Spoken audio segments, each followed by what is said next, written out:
Welcome back to Stepping into Authentic Mothering Virtual Retreat. For this workshop, we have the pleasure of hearing from Dayna Martin.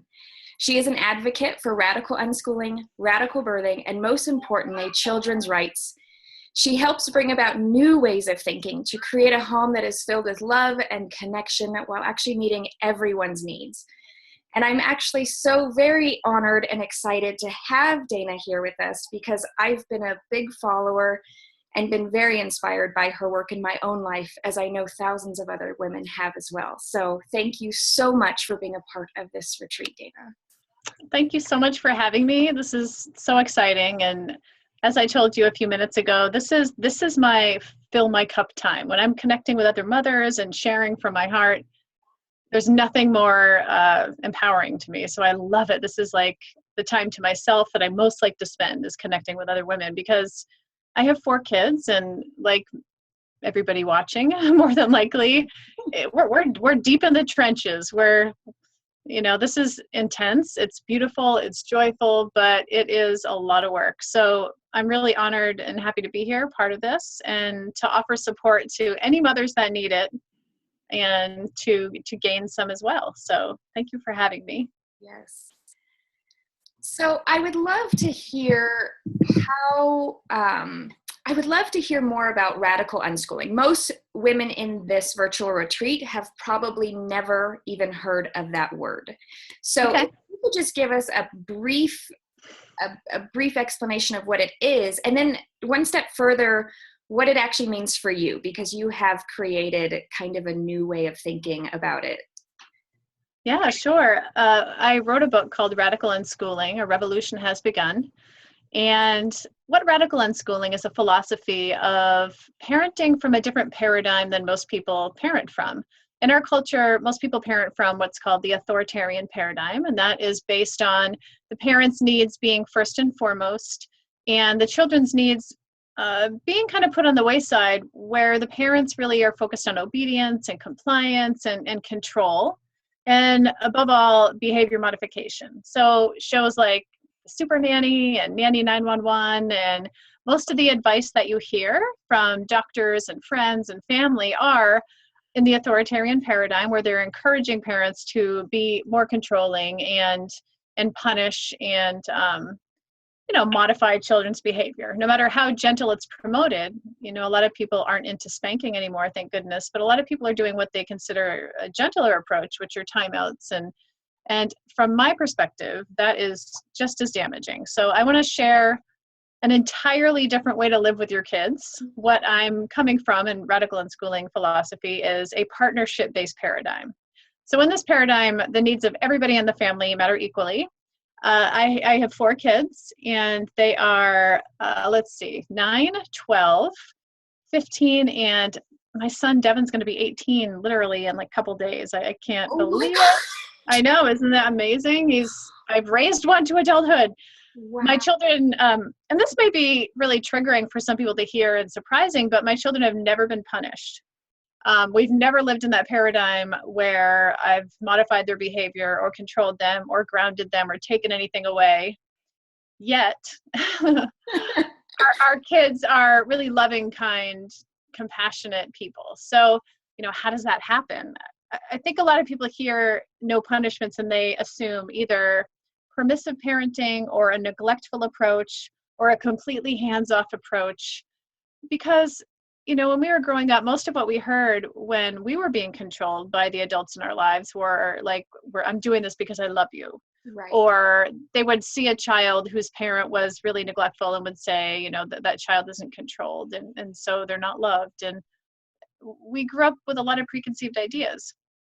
Most people don't know what to do instead of punishment. So yeah, it's that's one thing I love to help people with, because they assume, okay, if you're not punishing and you're not controlling all day, then you must be doing nothing. Mm-hmm. Right, exactly. Like totally hands off. You're not doing anything in its place, when in fact, having rules and so forth aren't the safest way to go about life necessarily, because the rules are a replacement, in my perspective, for being present and being connected and guiding and leading your children, if they want to be led, in different directions and facilitating their learning and growth. So Yeah, it's a big philosophy to share in half an hour about.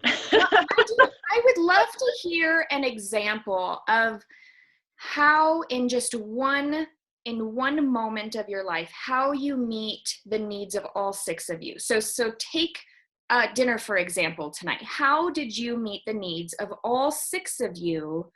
That way we can get kind of a clearer idea of what you mean by everybody's needs being met. Well, I mean, dinner is an interesting dynamic for our family because, well, we're all vegan, which blows my mind, to be honest with you, because our children are all vegan by choice. They're not vegan because we've told them to be or because we've feared them into it. They've all done their individual research and they choose to be vegan. My son Devin chooses to be because he saw a cowspiracy and he's really concerned about the environment. My daughter Ivy is really into animal rights. It's not something that we've been very long, probably only 3 years or so. My oldest daughter, much longer. But, prior to that, balancing the needs of everybody in the family was a lot more challenging because like some of the kids didn't want meat on the table and some of them wanted meat. And it was like a matter of honoring, like, how do we set everything up to respect everybody? As far as dinner goes, I try to make at least one thing that everybody likes. And a lot of times it's like buffet style and everybody takes what they want. But interestingly enough, not everybody's hungry at the same time. So a couple hours ago, 2 of my kids were hungry and dinner wasn't ready yet. So they made their own dinner. They made something completely different than what I made. And, I think being open and respectful to that is a challenge for some people because they might see it as being wasteful. You're making 2 dinners or 3 dinners when in fact, if you can open your mind to see that like nothing is truly wasted, that we save everything and you can eat it later. And, another important aspect to realize about that is people like in our culture really focus on the family dinner table, like as being this priority because it's the only time that parents and kids really get to connect and spend time together. But in our lives, that's not the case. Right. We live together. Our kids have never been to school. We live life as though school doesn't exist. We just pursue our passions all day and our interests. And so dinner to us is just kind of, sometimes it's like more, the kids really like sitting together, but a lot of times it's more free range. People just take what they want. So I don't know if that's the best example of a partnership-based paradigm with dinner because I think a lot of people probably do that anyway. I'm trying to think of an example of meeting the needs of everybody in a different way. Do you have any other ideas or? Well, another thing that I always think about with you with 4 kids is bedtime, because I'm sure your kids do not all go to bed at the same time. Whereas I co-sleep with both of my children at 5 and 4, and I've always co-slept with them, and I've always tandem nursed. Like it just evolved that luckily they both went to bed at the same time. So it was a little bit easier for me to just lay down with them. It's kind of just our ritual that we do. So I know a lot of parents do not have that.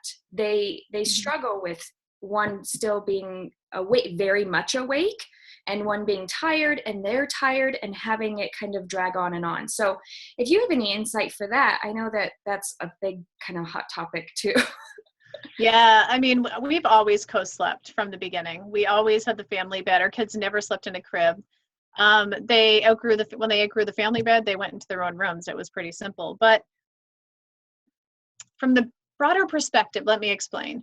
We don't control our kids all day. So we're not an authority in their lives in the way that most people are. We're the wall between them and their desires in life. Right. So because they don't have to like lie, cheat, and steal or sneak around us to get what they want or manipulate, they like us. So they enjoy being with us. And because of that fact, like when I went to bed or when I was tired and went to bed, the little kids would want to come with me. They wanted to be with me, whether I tandem nursed twice. I nursed through 2 pregnancies. I had home births of my kids. We were just very connected. And so it was never a battle. Like they had the freedom to stay up if they wanted, but they would always choose to come to bed when I did. The younger ones, as they get older, yeah, and they were more social and they were Skyping friends or chatting with friends, they would stay up later. Or if they were playing a game or watching a movie, my kids have always had the freedom to stay up as late as they want. A lot of times if they weren't tired, I would encourage them to bring a book to bed or a game or something, and they would come up and stay up and lay next to me while I slept. So bedtime has never been an issue. Our kids have never dreaded going to bed. None of them have ever had any sleep issues because there's no like controlling energy around it. It's just something you do when you're tired. You go to bed. Oops, sorry about the lighting issue. Got a ghost in here. Yeah, so much like you, we've always co-slept, and there was one time where at one time in our lives when we were co-sleeping with everybody, we had 2 queen beds next to a twin bed. It was like the biggest bed in the world. It was amazing. Right now, the only one still co-sleeping is Orion, our 9-year-old. He has a bed pushed up to our queen. So I promise they don't stay in your bed forever. They do leave eventually. And when they do, it's just really natural and not a big deal. And I think that's been one of the most important things about watching your journey in particular is seeing that, when you first were on Dr. Phil, you had really littles. I mean, your kids were little. And now to see it come full circle that Devon's going to be an adult in the government sense, to see that, you've proven or you've given a long-term view of in the media, in the spotlight of what actually happens. And it's not like you guys were hidden from the world, but you had a lot of attention, and that can have big effects too. There's some people that are doing this in the quiet and seclusion of their own little lives, but you've had a lot of influence, and still you have amazing, kind, compassionate children. So I have a question with that, but No, I know what you're saying. It's pretty crazy. We've been in the media promoting radical unschooling for over a decade. It's been about 12 years. Dr. Phil being the first show we were on, and being filmed by Oprah for 12 hours, and Nightline, once, and being informational resources for different shows and networks, and Wife Swap. That was crazy. We've done so much, and the one thing that's been totally consistent is who we are and how we're living our lives in this philosophy. It's easy to promote it when you're living it and you believe in it so much. I've never doubted it. I don't know why I've never had fear surrounding it, because trust me, I have fear in every other area of my life and doubt and insecurities. But for some reason with parenting, it's the one area that I've always felt so confident and empowered in. And so, it's been a really healing journey, definitely, for me to gain this kind of confidence. And we never expected to be public faces in the media. It just happened naturally and organically based on just our passion for this life. So, prior to doing any of that, I was such an insecure person. I had so much fear public speaking. Even now I do. I have a hard time. These kind of interviews are awesome. I love them because they're intimate. It's just me and you. I don't think about the people that'll be watching. I think about them and care about them. I care about you all, but I just mean I'm not seeing you, so it's not freaking me out. But I mean, I'm sure you can relate. You push yourself past your comfort zone when you have something important to say. Mm-hmm. When we were in school, these book reports and oral reports and all these things we were forced and coerced to do, it was never based on anything I was passionate about. So I grew up thinking that I was really bad at public speaking and very nervous and insecure and shy surrounding it, thinking that it wasn't a skill that I had. But the truth is I had nothing to say, until I had children. Yes. And I never planned on being a mother like this. I just trusted my kids from the beginning, when Devin was born and he was a baby and I was holding him, which my God seems like just yesterday. When he would cry, I trusted him. I believed him. The rest of the world I blocked out and said, I'm not going to listen to people telling me that I should ignore his cries so he learns not to manipulate me, or that he shouldn't be close to me at night because he'll never leave my bed, or that I should wean him at a certain age. All the things that I was told. The first time I ever listened and trusted myself was an extension of trusting him. And I guess when you do that, it really, really helps you heal and it helps you grow as a woman. So healing is really connected to honoring your instincts, and instinctual mothering, authentic mothering, which is what this is about, is enormous, isn't it? It doesn't mean being perfect. No. It just means honoring that voice that may have been silenced your whole life. And in doing so, it's like you wake it up, don't you think? I think so. And I think you said something really important that once you've stepped into like your authentic power and kind of you in a sense, you really have to block out, like realize that if you block out your mom's voice or your sister's voice or your neighbor's voice, when Yeah. you block those out, all of a sudden you like grow in your own power and you really can step into your authentic self. But it does take that first step of blocking and going within. Mm-hmm.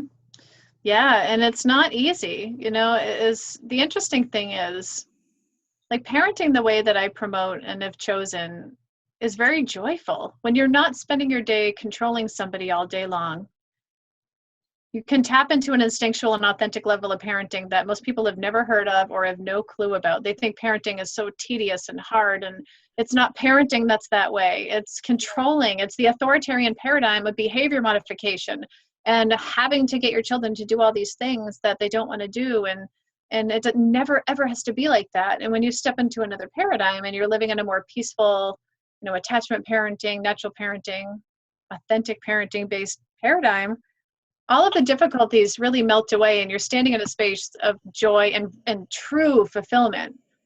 I will say that on the other side of it, it is very difficult to deal with family and friends and a culture that doesn't support it. And so, as equally joyful as it is, at times it's very hard if you're somebody that was like I was, and I was raised a people pleaser. Yes. And the only time I ever really loved myself is if somebody else was okay with me. And that was our conditioning. That was the conditioning in the authoritarian paradigm, is that the needs of the adults came first before our needs. And if we pleased the adults and we met their needs first, then we could then meet our needs. And a sort of warping happens within us, doesn't it? Yeah. When that happens, it's deep, it's powerful. And it's taken me, I'm still healing from it, still. So it kind of is, we hear each other say as mothers, like, don't care what somebody else thinks, or, like, it doesn't matter what anybody else thinks of who you are. And on one level, I don't, on one level, I always tell people that you should care more of what your children think of you than what strangers or other people think of you. And that in itself is pretty profound. However, there's like a duality to all of us. We can know that from that higher consciousness, that higher perspective. However, if we're in a hormonal state or having a rough day or tired or hungry, we do regress into that state of suffering for not being accepted, suffering for being judged. So it's a challenge no matter how confident you are when you're in your like best state of mind. We all have those days where we just feel suffering and pain for not being accepted when we're choosing something from our heart. We're choosing our children, and that in our culture is not accepted. So that is something I really love to help other people with. And at the same time, the further I go down this path as an advocate, the more and more real and authentic I think I become, just getting older and having older kids, in that this is not always easy, and I still make mistakes. I still regress. I still suffer through, my mother-in-law not accepting our life, for her judging us, for her disliking me simply because of the fact that I'm choosing a path different than she did. So this is it, man. This is authentic mothering, is up and down, isn't it? Yes. Constantly. Yes. I'm really glad that you share that, because so often, even just, I know there's going to be people that have watched your videos and watched you and read your blogs for years and years. And, I've had followers for a few years now. And as you get these followers, a lot of them begin to feel bad and guilty and think that they could never live up to these moms that they see in like the spotlight. And you just shared that it doesn't end. Our journey of growing and healing and learning never stops. So I would love to hear, so a lot of times when we're experiencing our children's behavior, like my two I have a 4 and a 5-year-old. So, of course, as soon as something happens, whack, they're tired, they go to physical. They go to the physical. And so a lot of times it's me having to be more aware of their needs before that happens. But even when it does, I know that I love your perspective of not treating the behavior, but of treating the needs. Is there a way that you'd be able to kind of give an example, or how we could implement that more into our lives? Yeah, I think a lot of, especially with sibling stuff, it's really hard for people because they see one of the children getting hurt, one of the child in the dynamic is hurt and crying, and we get angry. It's this instinctual protective mother bear thing that comes up, even though it's our other child that did it. It triggers anger within us. Now, what happens is, like, one of the children are really upset, and the other one, you don't know what happened, and you instantly go in and kind of, get really upset at the one that you think is the perpetrator, usually the older one. And it's really contributing so much negativity and growing this, situation so much bigger than it has to be. And so one thing I love to say is that unconditional love is also unconditional, reactions or responses, meaning coming from a loving place, regardless of the energy of the kids, whether they're angry or hurt or upset, approaching it like from a neutral place and saying, what happened? How can I help? Being in partnership with them means that you let go of this like victim perpetrator mentality. Now that's cultural, that runs really deep, and we live it in so many ways. People are victims. They're trained to be victims in our culture. And so part of breaking free from that and healing from that is to stop making it you versus them or him versus him. And you pull it all together in a partnership dynamic and just step into the situation. If you see something unfolding, and just say, like, how can I help? What happened? How can I help you guys? And because very oftentimes in my experience, it was the other child that you didn't see that maybe attacked the first one. And it's challenging, I know, but I like to think of myself like, I'm like the rock in the river. I'm solid. I'm there. And the kids, and I have the experience that I can be. And the kids are kind of the water in the river racing all around me. And I can maintain my center. And it's really important for me to hold the space for the kids to feel the full range of human emotions that they were born with. To me, this life is about living a peaceful dynamic and freedom. Freedom in levels that most people never get to experience as adults, never mind children. But living in a freedom, mindset means that my children have the freedom to feel and express the full range of human emotions, like I said, that they were born with, without being reprimanded, without being told to go away like we were. Like if most of us, when we were kids, if we showed anything but contentment or happiness, if we were angry or upset, we were either sent away or we were reprimanded or punished verbally or for expressing a frustration or an anger. So we learned to really suppress that. And again, it's something I still work on today. I'm like going to be 44 in a month. And like, I'm still like working on really feeling my emotions deeply from that damage. So, this is kind of a really long response to your question, but I just said, I have a lot coming to me that I want to share, that like freedom means allowing your children to feel, with that conditional, without that conditional response and that conditional love that many of us were raised with. So focusing on the needs is finding out what happened and just being present and holding the space, meaning, be present, be there, just sit with them. You don't need to know how or why something happened. You can ask if you want, but a lot of times they just don't really know what went on. It just was intense, or they're tired or hungry or whatever. So I usually just would sit on the floor with them and just be like, come here. And I would hug both of them and be like, are you guys okay? Like, how can I help? And they might go into a story of he did this or she did this. And I would just say, yeah, that's really hard. I'm sorry that happened. And I would be present without needing to shift everybody into joy so I felt better. Yeah. Because when everybody's happy and content, it meets our needs for feeling like a good mother, right? And so when you release all of that and you say, I'm a good mother no matter what these children are feeling, that's huge. And so I would just sit with it, and it was uncomfortable, sitting with discomfort is hard, so I would sit there, and I remember closing my eyes and just feeling that discomfort with the children not being happy and content in that moment, and just embracing it and taking a deep breath, and not needing to shift them too quickly just so I felt better.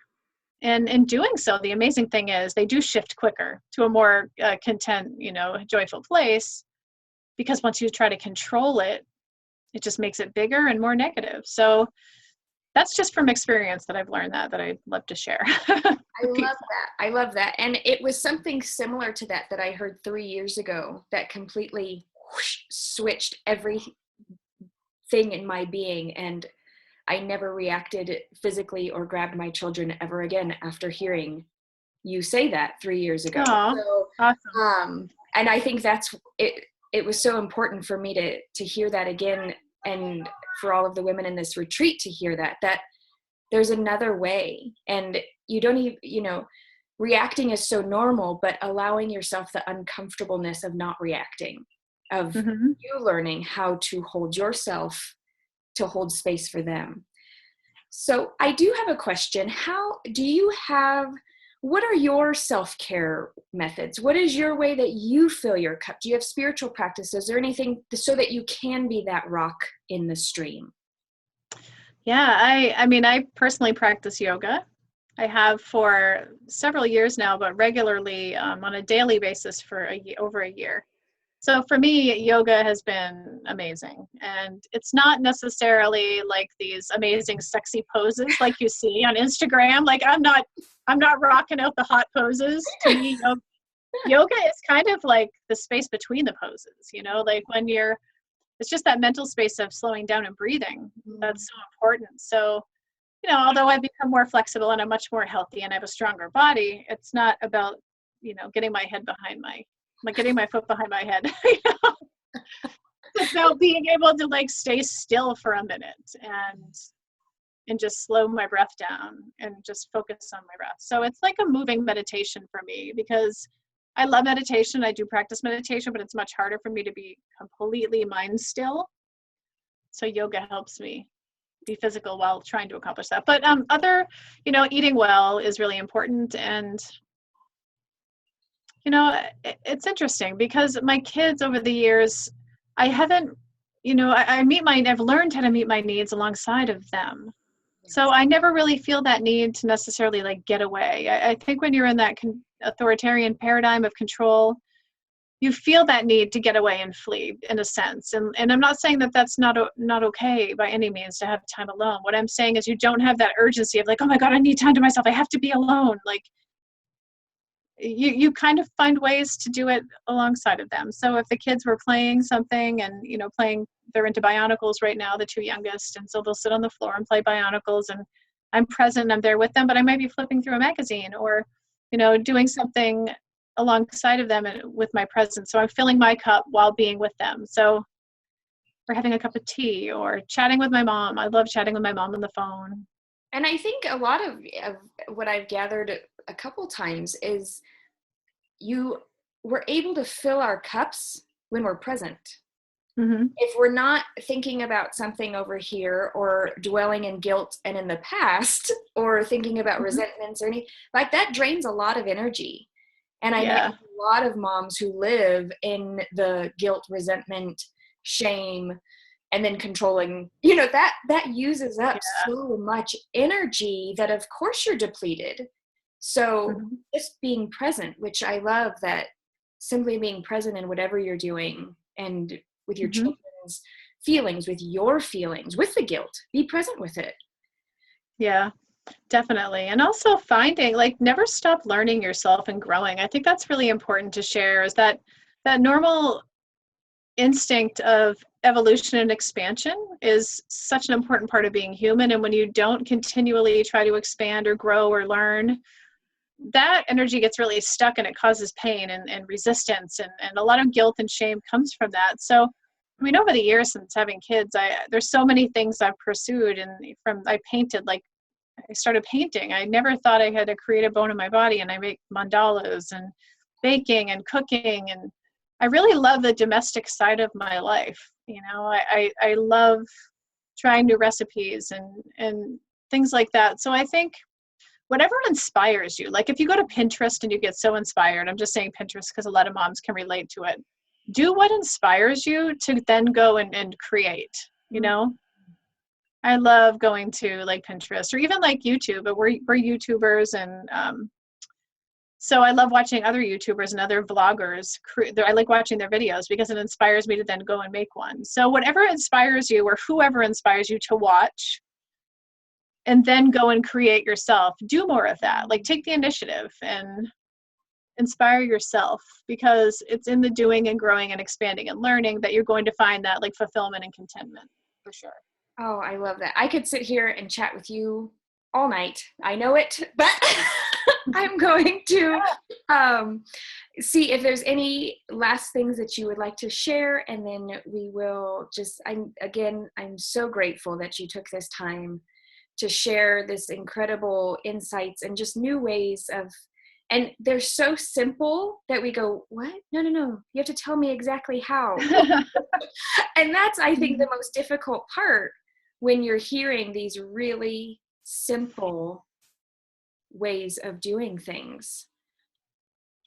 Yeah, I mean, I'm really happy to help anybody that needs, assistance or coaching or support of any kind on this path. If something I said appeals to you and you want to learn more, you can visit my website, daynamartin.com. Or, I do parenting coaching. I speak, all over the country, all over the world. Maybe look at my website, see if I'm speaking in your area, and come visit me, come say hi. And my book's available on Amazon, and you could see our family on YouTube if you're interested in like seeing who we are and like seeing us in action and all of our craziness. Our YouTube channel, and we are in partnership with Disney Maker. We make video content for them. So our YouTube channel is The Sparkling Martins. So type it in.